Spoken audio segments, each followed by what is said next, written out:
prime ministers and ministers, distinguished ladies and gentlemen.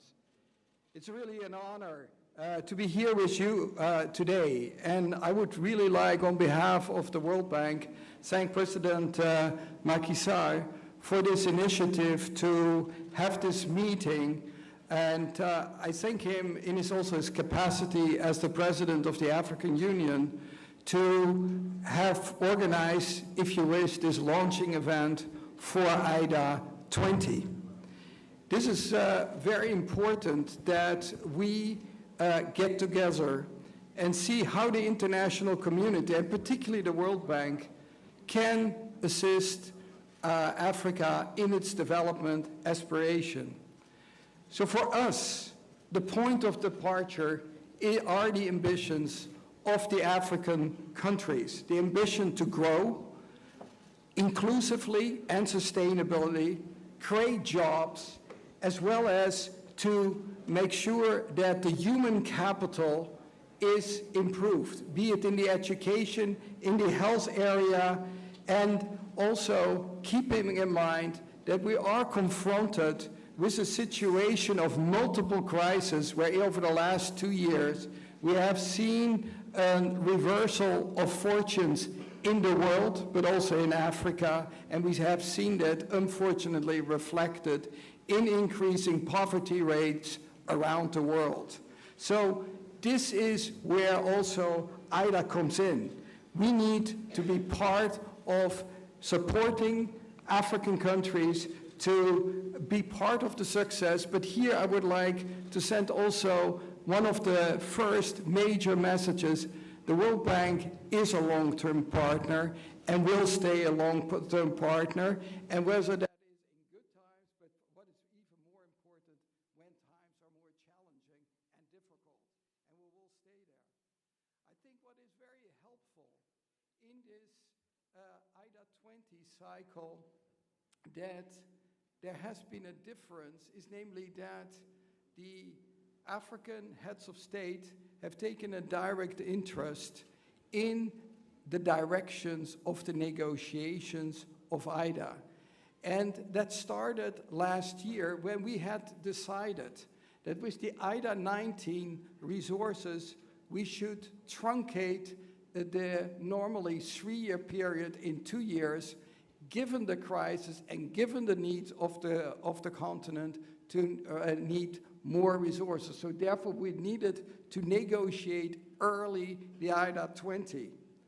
What was particularly helpful was that Mr. Alassane Ouattara offered to organize a summit in July of last year to discuss also the strategic directions that IDA 20 may take. And there we created the Abidjan Declaration that was actually very, very helpful to help negotiate the policy package. And I would like to mention particularly a couple of ideas that were ultimately reflected in the package. One is jobs, jobs, jobs. This came everywhere. There is an incredible challenge. Every year, millions of young Africans are entering the labor market, and not always all the jobs are available, so a huge emphasis on this. Another thing where we have been learning a lot from yourselves is the emphasis over regional integration. You recently included an important trade pact, and the reason is that regional integration could be a motor for growth, needs to be supported, and that was in there. I thank you for that strong participation, because I think that the package became better as a result of that.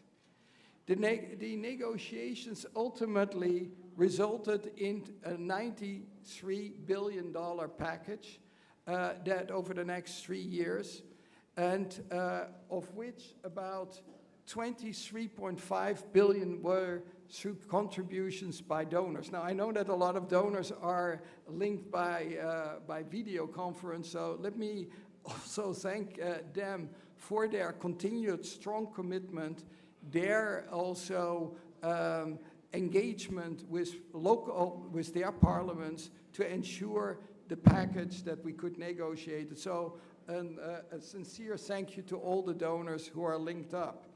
But also what was important that during the negotiations, we benefited from the borrower representatives. Half of the borrower representatives are from Africa, and they made sure that these things that were also reflected in the Abidjan Declaration were ultimately in the package.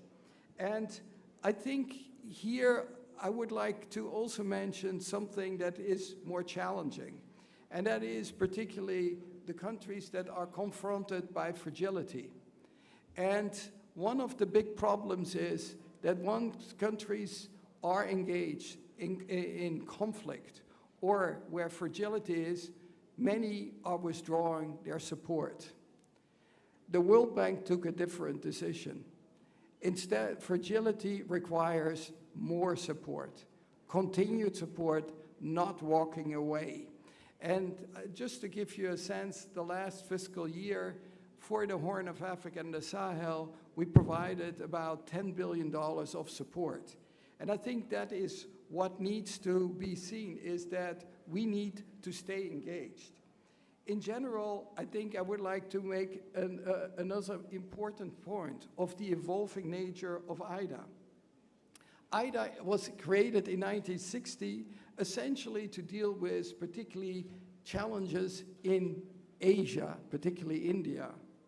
But now, over the last 20 years, it has systematically moved towards Africa. Just to give you a sense, in around 2000, we provided about 15% of our resources, of our total resources. This is only the IDA resource. We have also IBRD resources. Those were going to Africa. Last year, it was almost half. And so it is very clear that this is going to stay. And what is even more important, in the case of IDA, we're getting close to $30 billion. But what is most important is that of the package that was negotiated, the $93 billion,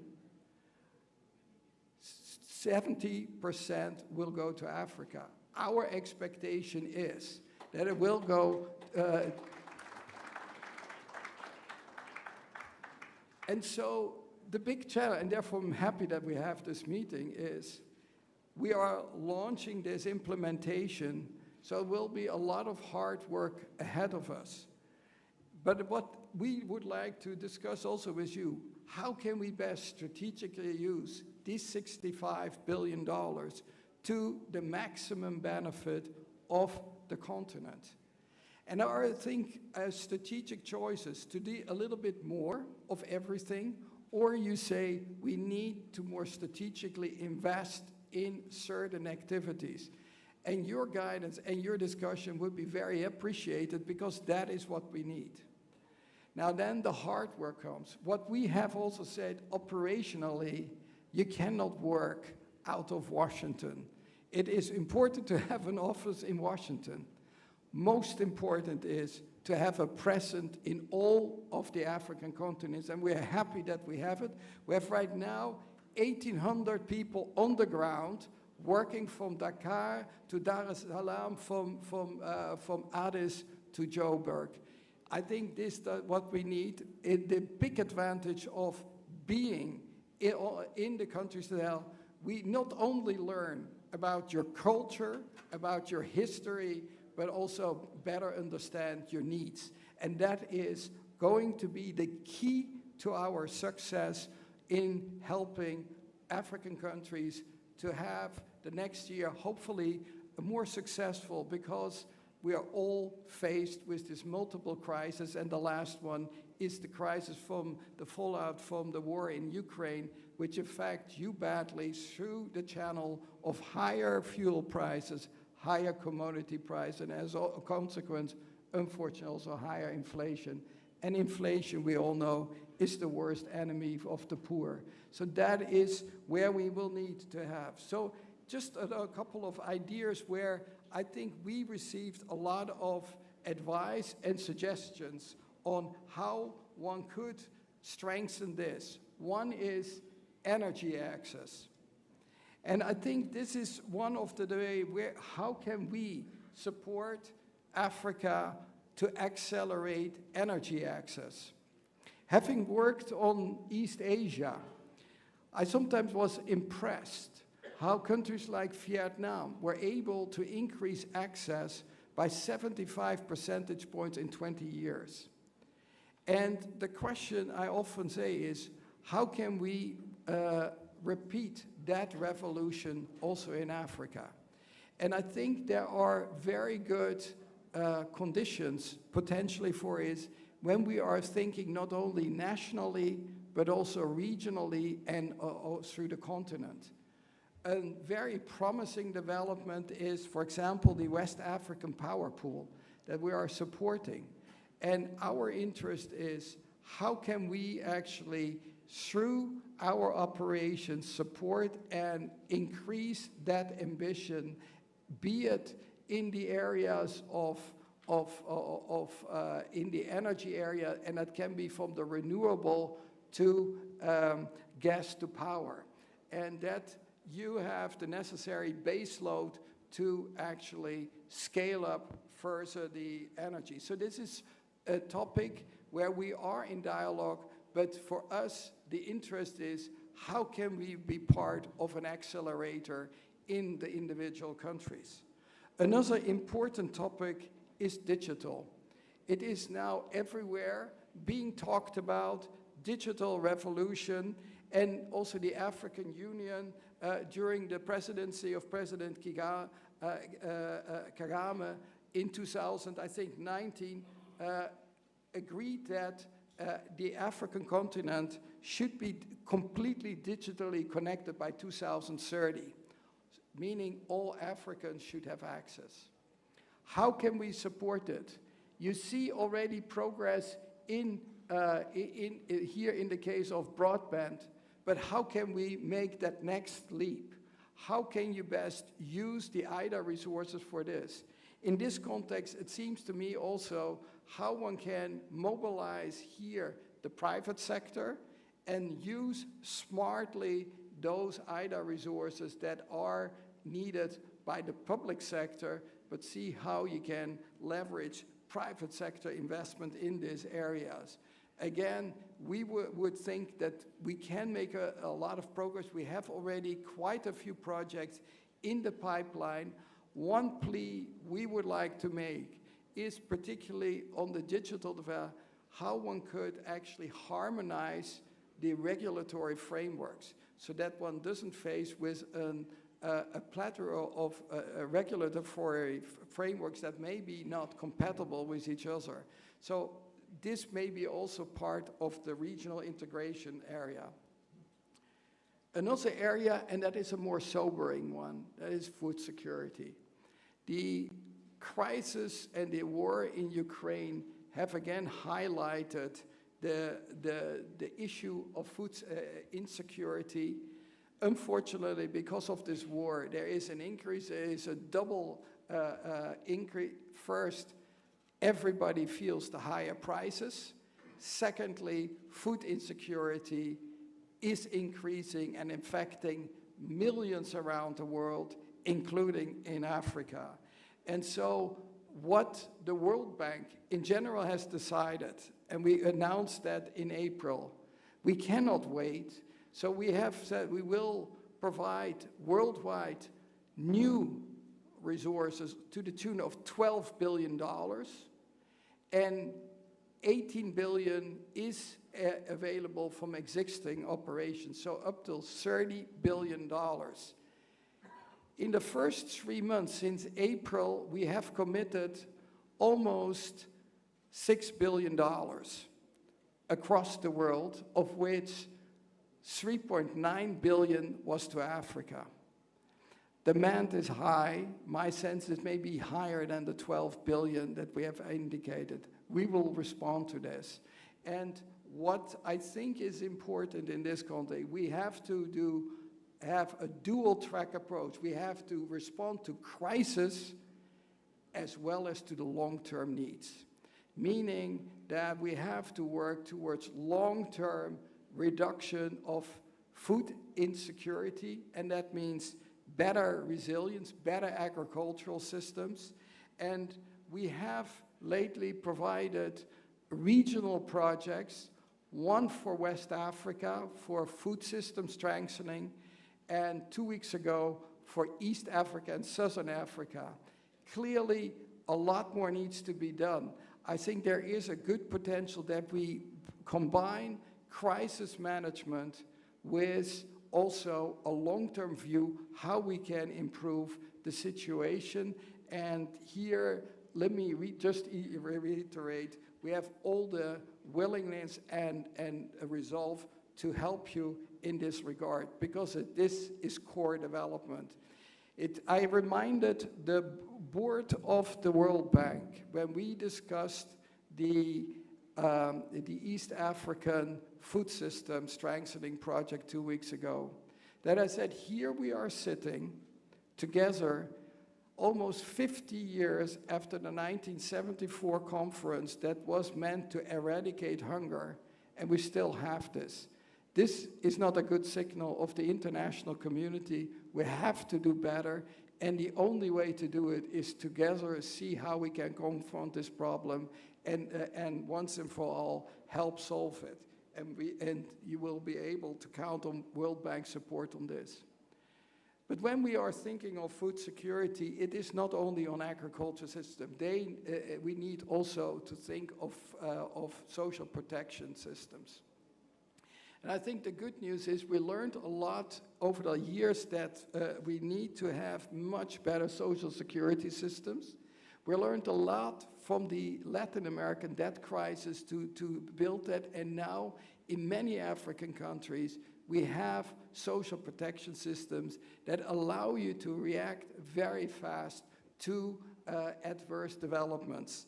And I think this was also very important during the crisis of the COVID crisis, that was able to count on social protection measures. We have been scaling this up enormously over the last 3 years. Just to give you, we were investing on social protection, health and education, and we put worldwide about $65 billion into the countries to help deal with this very, very difficult challenge. So we think that this is something that we will need to continue to be focused on, particularly the problem you are facing, and even also the World Bank is facing.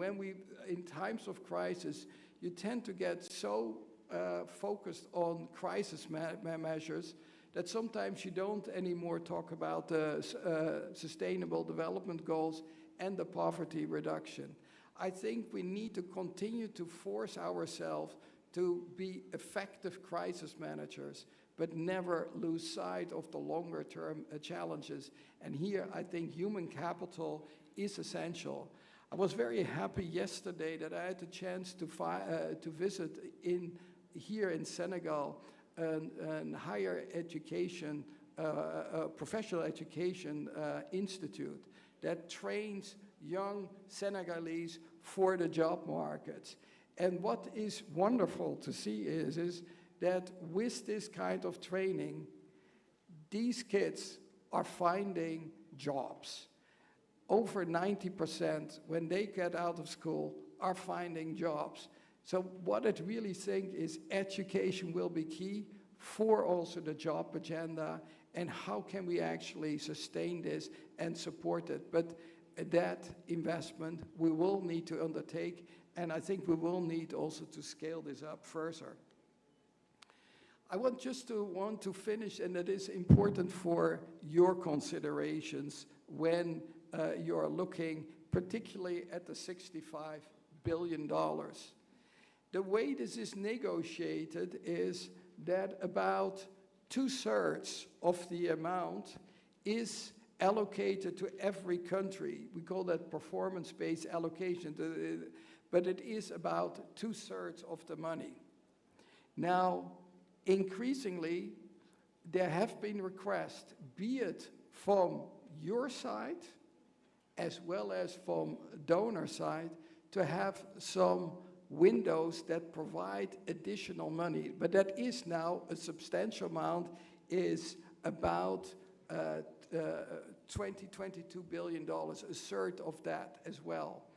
And they are in various forms. One is the scale-up window that allows to receive additional money for high-impact investments that can demonstrate transformational impact. A very important one is the regional window, and that has almost $8 billion. This is the window that many of you have been advocating, and it tends to be used to the max. And there is even often higher demand. For many countries that are hosting refugees, you know yourself that you are confronted with an additional cost, and that you have to manage in times of fiscal stress when the world economy is not doing that well.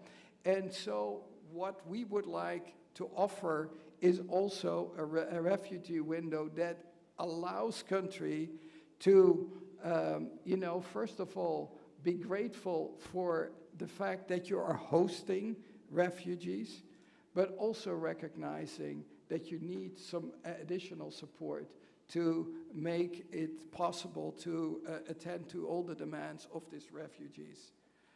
Another important one is the crisis response window that we have created actually during the financial crisis almost 13 years ago.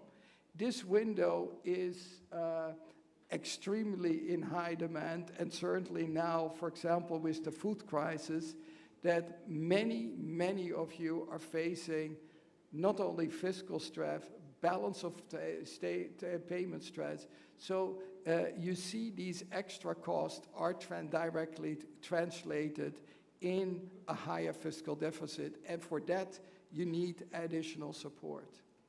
Finally, we have also a private sector window, and then the whole idea is that when people are talking about private sector investment, it talks easily, but then everybody wants to be de-risked. And so, in the end, you are in a vicious circle.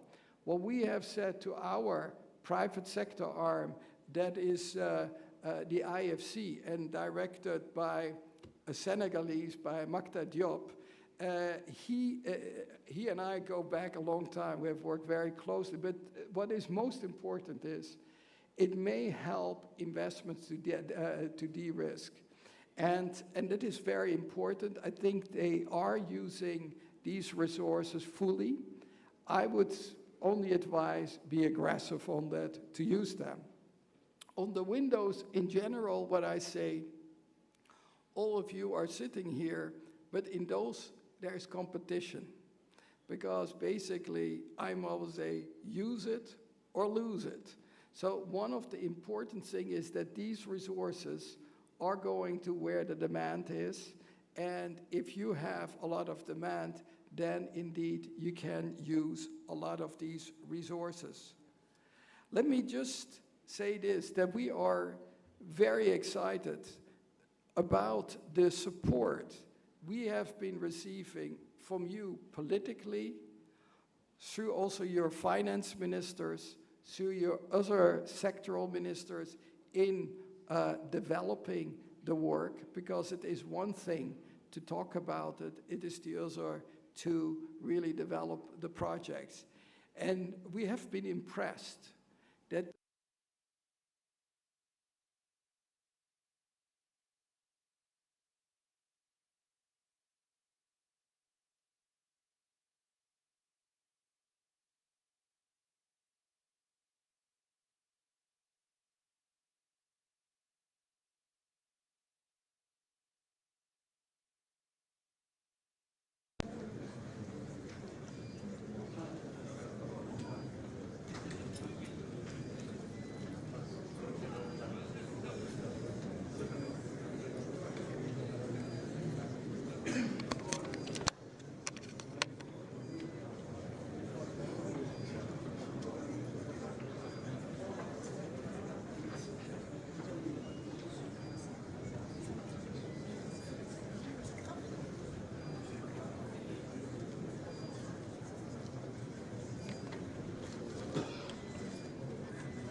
We're back.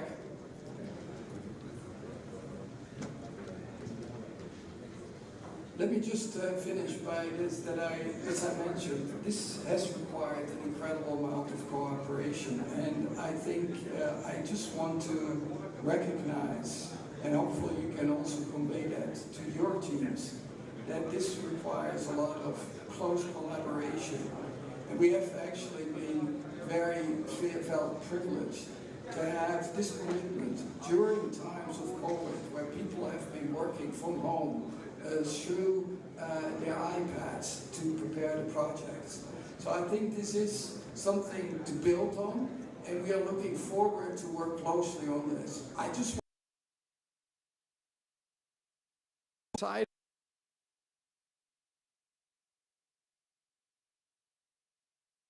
big that any of the two regions are bigger than any of the other regions in the world. And two colleagues are directing them. One you probably already know, Ousmane Diagana. He is the Vice President for West Africa and Central Africa. And Victoria Kwakwa is the new Vice President for Eastern and Southern Africa.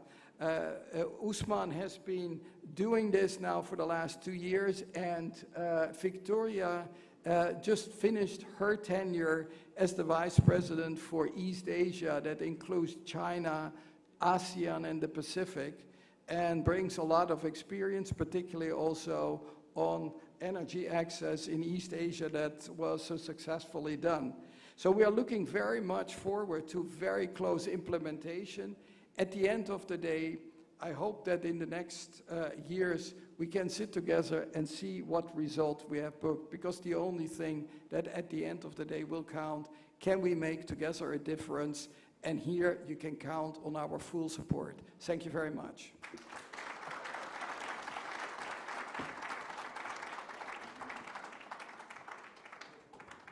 Merci beaucoup à Monsieur le Directeur Général des Opérations de la Banque mondiale, Monsieur Axel Van Trottenberg, qui faisait une présentation sur les financements de la relance et de la transformation économique en Afrique. Il est revenu sur l'importance pour l'ensemble des parties prenantes. He spoke about the importance for all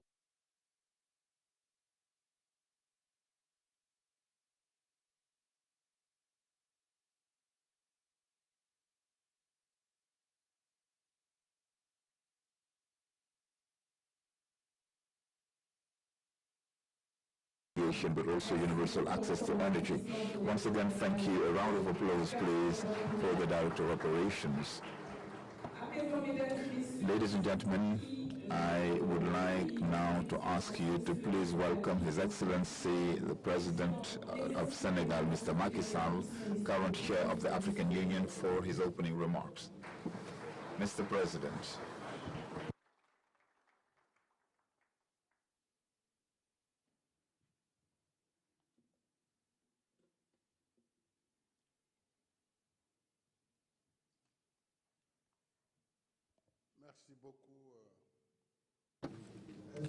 Thank you very much. Excellency President Denis Sassou Nguesso, President of the Republic of Congo, Excellency President Muhammadu Buhari, President of the Federal Republic of Nigeria, thank you for your presence. Thank you also to His Excellency George Maniweya, President of the Republic of Liberia. Thank you, Excellency Mr. Julius Madabio, President of the Republic of Sierra Leone. Thank you and welcome to His Excellency Mr. Omaro Sissoko Embalo, President of the Republic of Guinea-Bissau. Thank you to His Excellency, Her Excellency, sorry, Madam Samia Tolu Hassan, President of the United Republic of Tanzania. Thank you also to the Vice President of Cote d'Ivoire, to the Vice President of Zambia, to the Prime Minister of Equatorial Guinea, to the Prime Minister of Madagascar, to, I should say, Executive Prime Minister, and thank you above all attending today for grace this significant gathering with their President. Thank you to Axel, Director General of Operations at the World Bank. Ladies and gentlemen, the Vice President for West and Central Africa, for East and Southern Africa. Chefs de délégation, mesdames, messieurs les ambassadeurs, représentants des institutions, chers partenaires, mesdames et messieurs, je voudrais all protocols observed. From the outset, I would like to say that this power cut is a sign of counter-performance that is not acceptable. Et quelque part, il y a quelqu'un qui n'a pas fait son travail. In Africa, we do not have the culture of action. We need to sanction this action because you cannot have such a high-level meeting and that the hotel management accept these kind of situations. In actual fact, I have built a modern center in Jamnajo, but because of the Eid, the Muslim sacrifice holiday is approaching and there will be a lot of traffic, we wanted to keep you here in Dakar, but I think that the protocol has to take care of this kind of incident once and for all. This is not tolerable. If you want to make progress, we need to sanction people when they don't do their job. That being said, ladies and gentlemen, I would like to greet you and thank you warmly for your friendship and for gracing this summit for the launch of IDA 20. With your presence, with your participation, you are giving a solemn mark of our commitment in solidarity to serve our common development objectives. I would like to commend and thank the Director General of Operations of the World Bank Group. Thank you very much, Axel, for being with us this morning. Please convey my greetings and thanks to our friend David Malpass. Merci à toutes les délégations. Thank you to all the delegations attending. I wish each and every one of you a warm welcome and a pleasant stay in Dakar. We are gathered, dear colleagues, in a context of serious crisis marked by the double impact of the COVID-19 crisis and the war in Ukraine. While expenditure with regard to the health response and economic and social expenditure have risen sharply, our fiscal margins have shrunk considerably, and vulnerabilities related to debt have been compounded. At the same time, international solidarity instruments that are meant to support our resilience and recovery efforts, such as the G20 initiative to suspend debt servicing and the reallocation, partial reallocation of special drawing rights, SDRs, are not making significant progress. This summit, IDA 20, devoted to considering the modalities for optimum use of resources under IDA 20, is therefore a shining light in the bleak environment. I should like to thank our partners for the historic success of the replenishment of IDA with a record level of $93 billion. I should also like to thank my colleague, President Alassane Ouattara, for kindly accepting to carry with us the advocacy in Abidjan for the replenishment of IDA resources. With regard to the use of these resources, I would like to commend the brilliant presentation by Axel. So when it comes to the use of these resources, our priorities and emergencies are many. Among them, we have top priorities, in particular job creation. We said jobs, jobs, jobs for the youth, as well as creating income-generating activities, mainly for the youth and women, who are the majority of our African population. Investing in education and training, vocational training, as the Director of Operations said earlier. We have understood that we need to change paradigms when it comes to training and education. Our people is young. Our population is high. So it is unsustainable for our states to keep finding outlets in the labor market for all of our graduates. So we had to find alternative ways of training and job creation. Therefore, we need to make sure that we give employability to this youth, but not stick to the beaten track of post-independence training of elites who are masters of theory and lip service, but cannot do anything concrete. So this change of paradigm is paramount when it comes to vocational training. The other priority is capacity building to respond to crises, health and food crisis, as we experienced in the past couple of years. Exploitation of our resources for fair and equitable energy transition in order to ensure universal access to electricity. I would like to recall that we have 600 million Africans without access to electricity. We also need to support industrialization in our countries.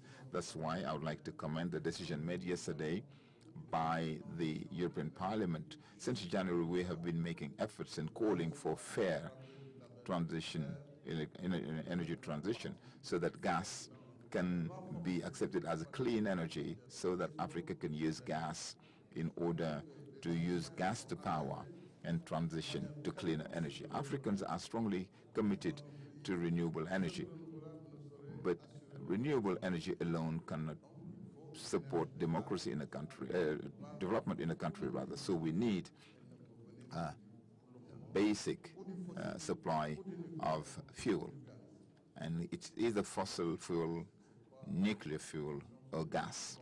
These conditions are therefore very important, and I hope that the energy issue will be taken care of, as well as the development of infrastructure, including digital infrastructure.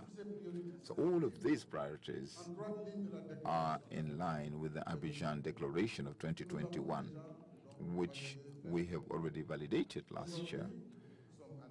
We are now gathered in Dakar so that the replenishment of IDA 20, which was a success, that through the Dakar Declaration, we can use this as a call to action, so that in the use and in the short space of time, we can absorb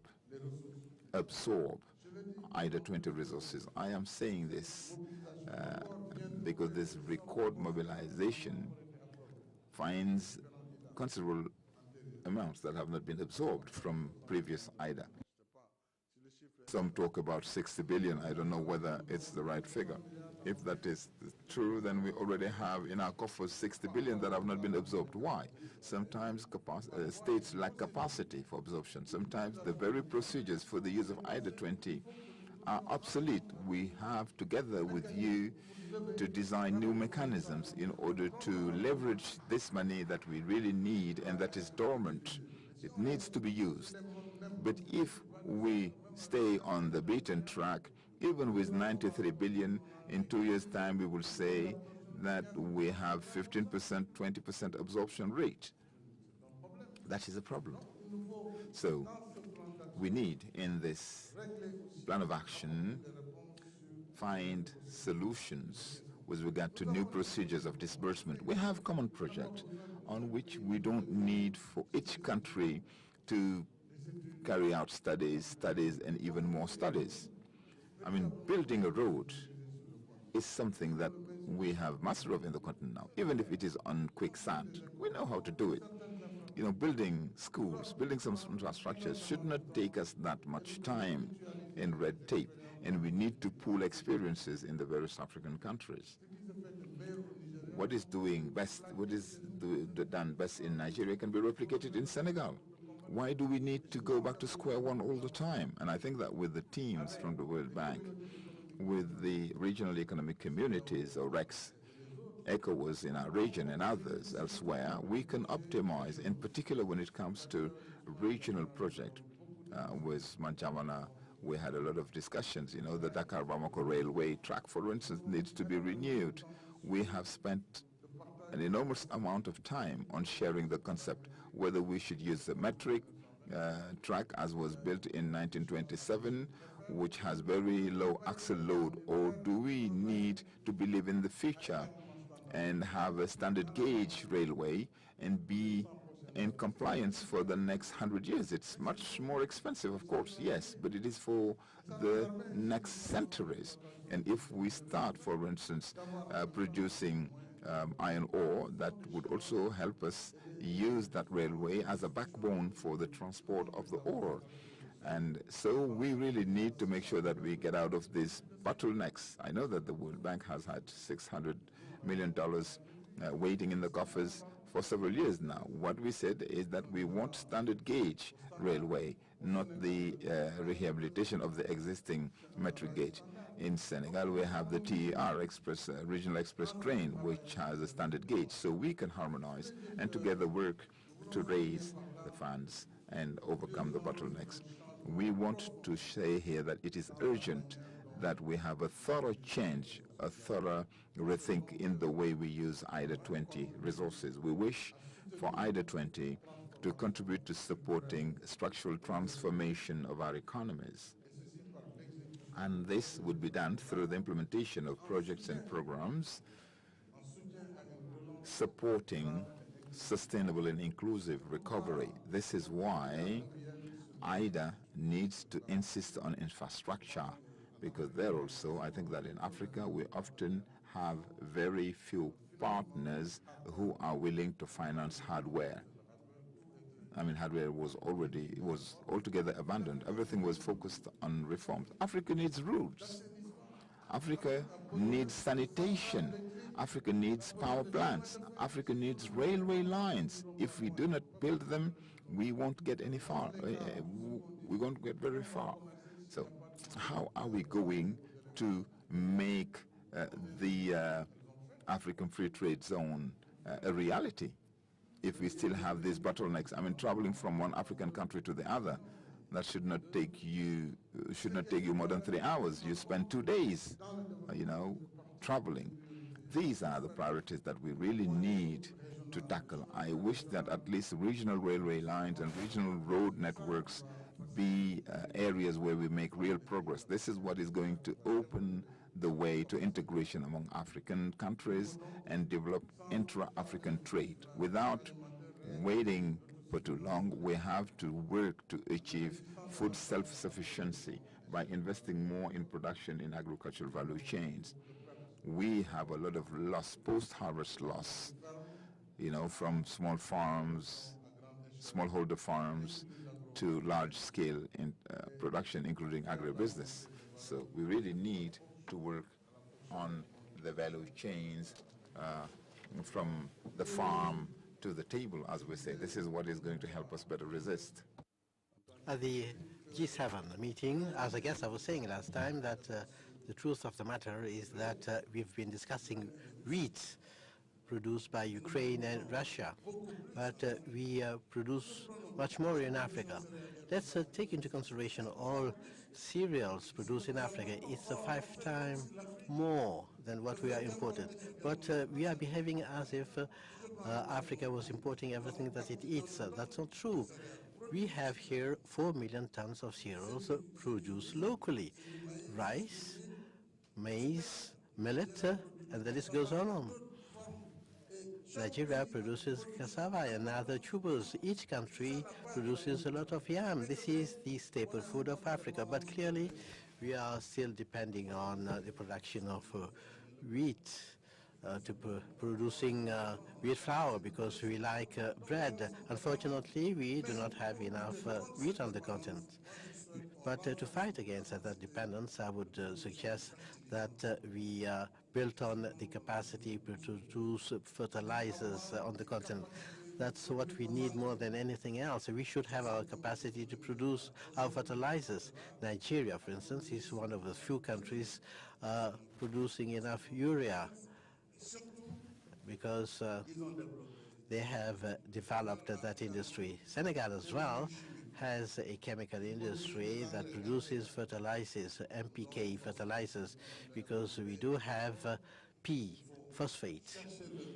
We have to get nitrogen and potassium. That's where we all depend. K is coming from Russia, Canada, very few countries that have mines of potassium. If you help us turn Africa into something resilient to produce fertilizers, we would necessarily be more resilient food-wise and agriculture-wise. And of course, there's something that is of the essence, controlling water resources, controlling land resources. That's something that we experience in all our countries. But what we really need is proper inputs, good quality seeds, fertilizers. We need to control our water resources because we have 60% of arable land across the world. We shouldn't be talking about famine in Africa. We need resources in the agricultural sector, and we are happy to see that AID 20 has considered that the food crisis is one of our priorities. And this indeed recalls how important food self-sufficiency is for our countries. In addition to that, we have to keep investing more and better in human capital through these overarching pillars: education, vocational training, but particularly health. We need more schools. We need more vocational centers, more universities and health facilities in order to build up a productive human capital that would be more resilient.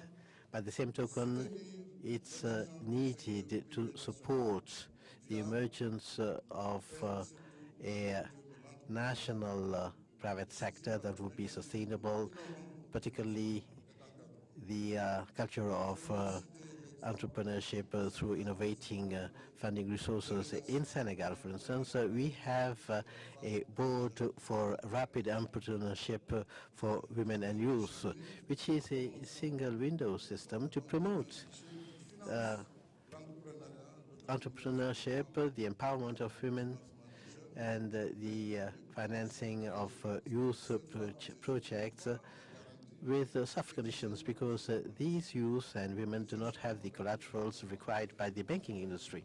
This is a pattern that we can share. It works quite well, but it needs resources. We need to set up private sector promotion windows of IDA to support this innovating type of mechanism. That would be a good way to contribute to fighting social inequalities, supporting women, and supporting the youth that are creative, ambitious, determined, but just like I told you, they cannot access mainstream banking networks. Now, support to the energy transition. This remains a priority for our countries. We are happy to see that we are more reasonable about it.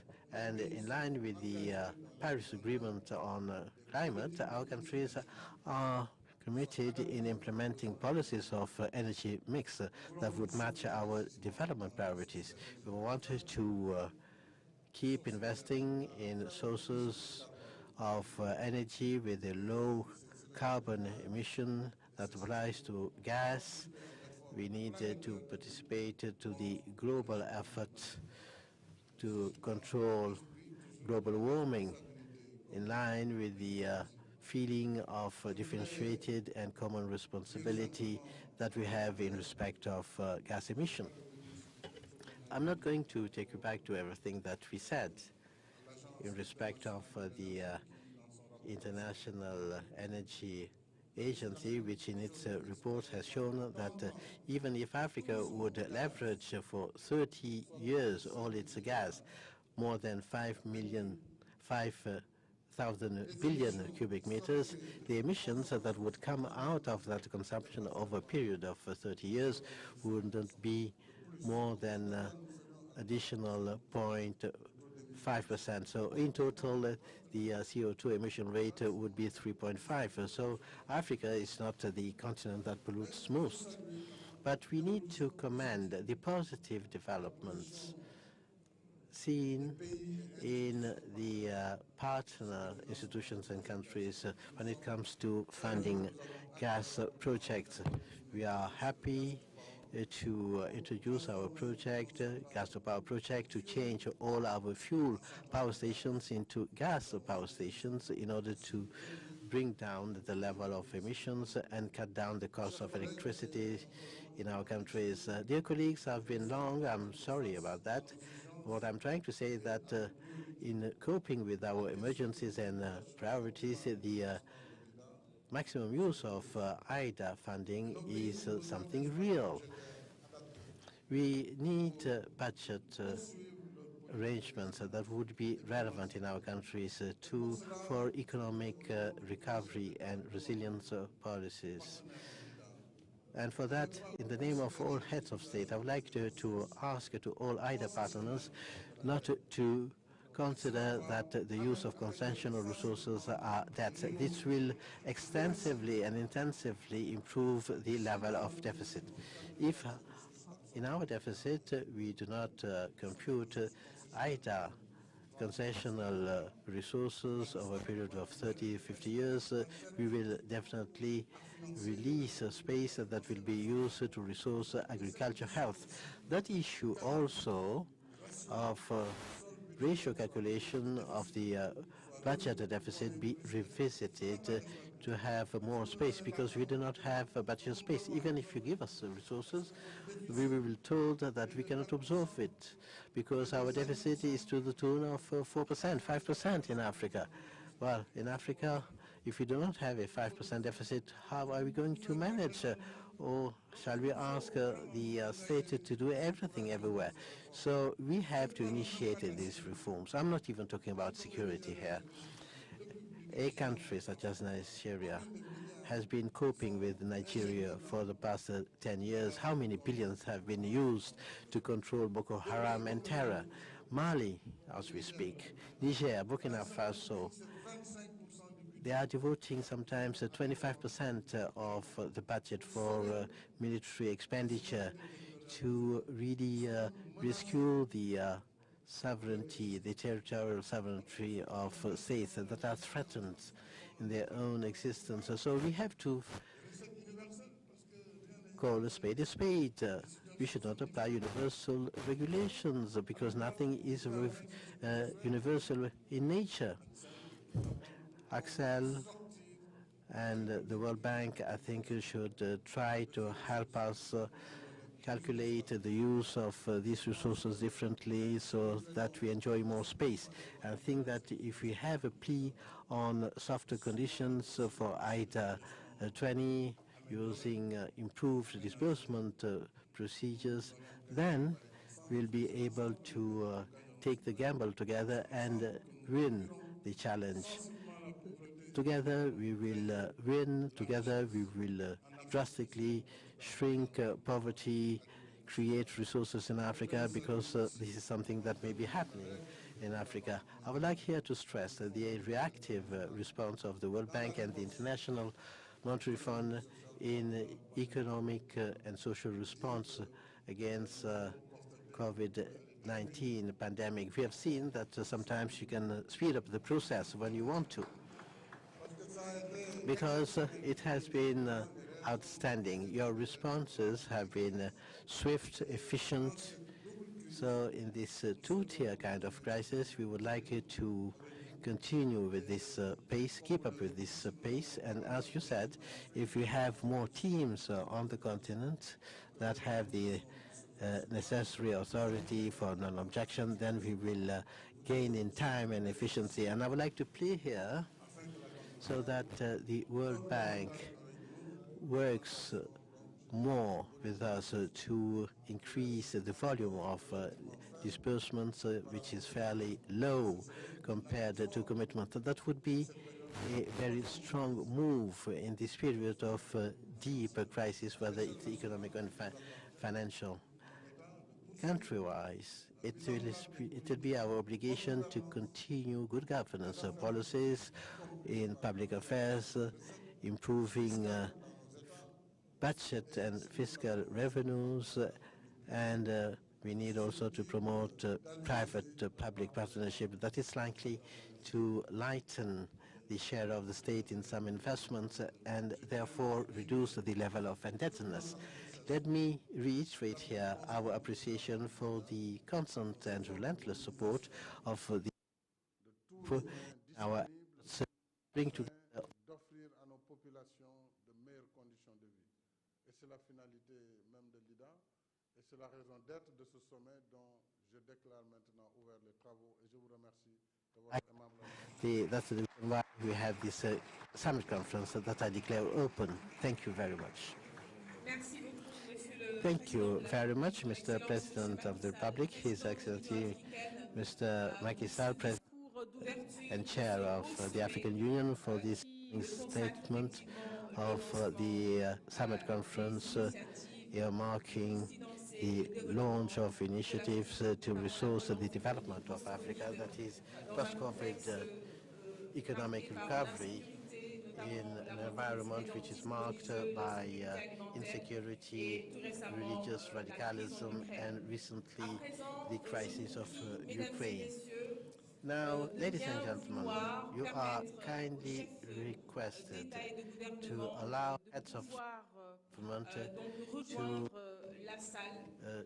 go to the closed-door meeting room that will be facilitated by the President of the Republic. Please remain seated if you're not part of that closed-door meeting. Thank you very much. Merci de... Oui, la photo de famille. The group photo, yes, indeed. We need to take a group photo just before the closed-door meeting. Thank you very much, Mr. Minister of Finance and Budget, for the reminder. The heads of state and government are kindly requested a group picture that will be taken in Zone K. Thank you.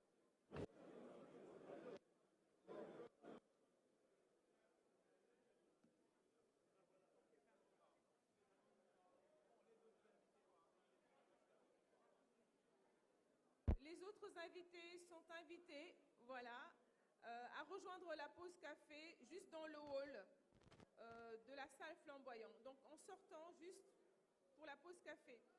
Merci.